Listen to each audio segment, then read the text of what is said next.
I'm gonna be showing you my unusual way of making chicken cutlets, the way I do it at home for my kids, using ingredients I always have at the house, and also factoring in that a daughter that has an egg allergy and a peanut allergy. Chicken cutlets, my way.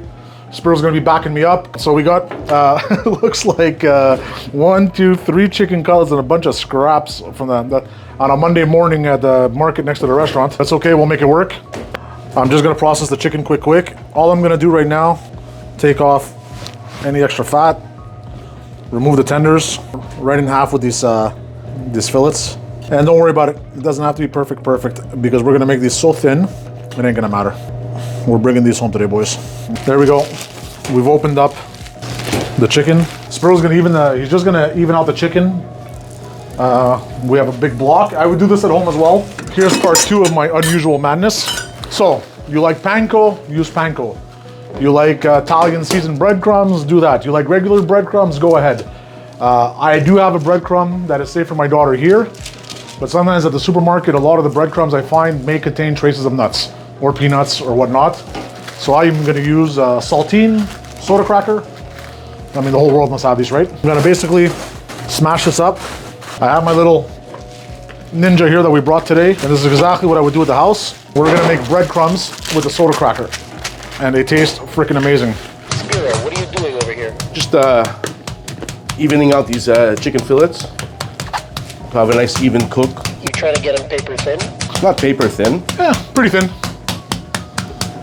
They will be. All right, is this plugged in? I think we're gonna be in trouble today. I'm not screwed on straight. There we go, that was the problem. Okay, we're locked in. Power.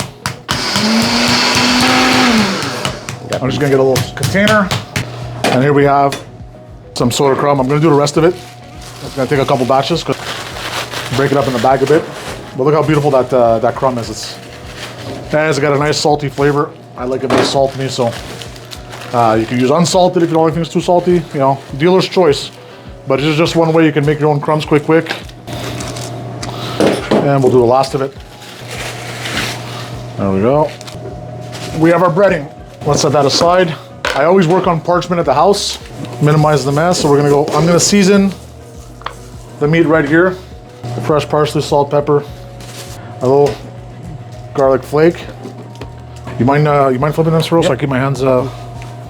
At this point, you can add whatever you want. You can add cayenne, paprika, ground bay leaf, whatever your imagination can handle.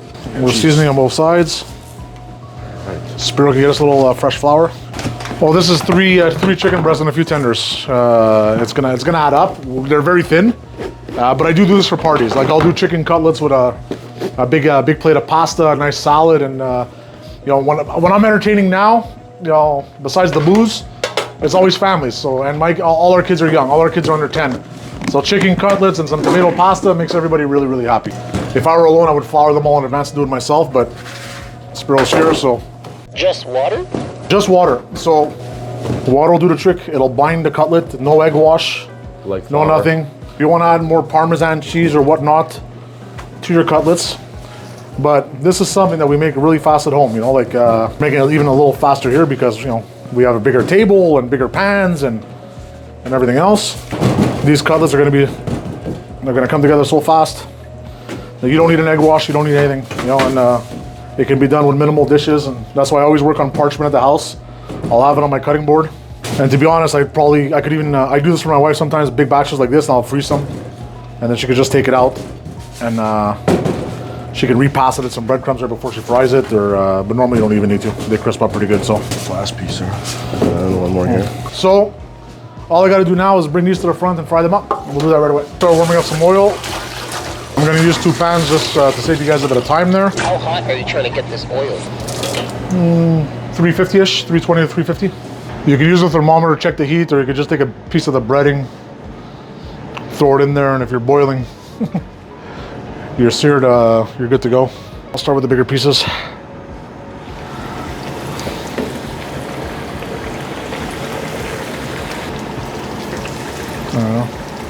Keep it moving.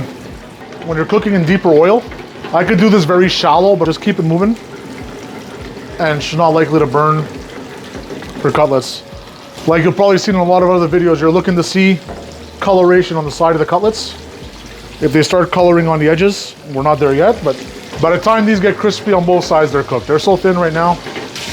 My kids could eat this every week. I'm already ready to turn.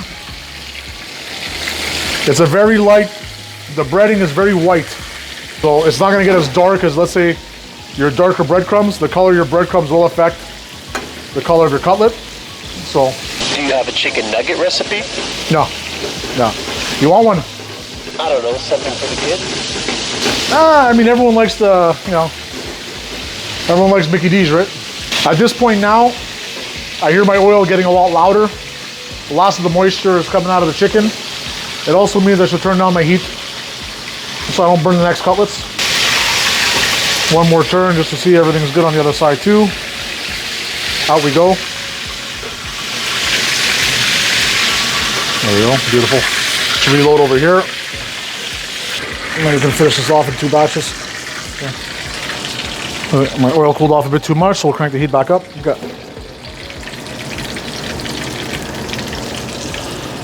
There we go. I'm gonna make it fit. It's really important when you're doing anything with breading, and the reason you want to sear your chicken is because if your oil's not hot enough, instead of frying that breading, your breadings are gonna absorb that oil, and it's never gonna crisp up, and it's gonna be an oily cutlet. These are meant to be eaten like as a meal, as a snack. Put them in a sandwich. Chicken parm can be a little thicker. Chicken cutlet is a multiple use poultry. Once you got them fried up, you can do whatever you want with them. It's amazing. Most of the time, I'll eat them right off the counter, like popcorn almost. Every time I cook cutlets, though, I just can't help to think of that Scarlotta family. Don't burn the cutlets! Don't burn the cutlets! That's the Scarlotta twins and their father, Joe, man. That's must-see TV. Those guys kill me. Don't burn the cutlets! And the father's just as good as the boys, that's for sure. Yeah, we're not burning the cutlets. I think old man Scarlotta and the twins would be happy to eat these cutlets. All right. We'll get this in better light and we'll show you the cutlets. Still steaming, bro. This is a mouth burner. I don't know. So these are chicken cutlets I make my daughter Phoebe with cracker crumb. Yeah. Nailed it?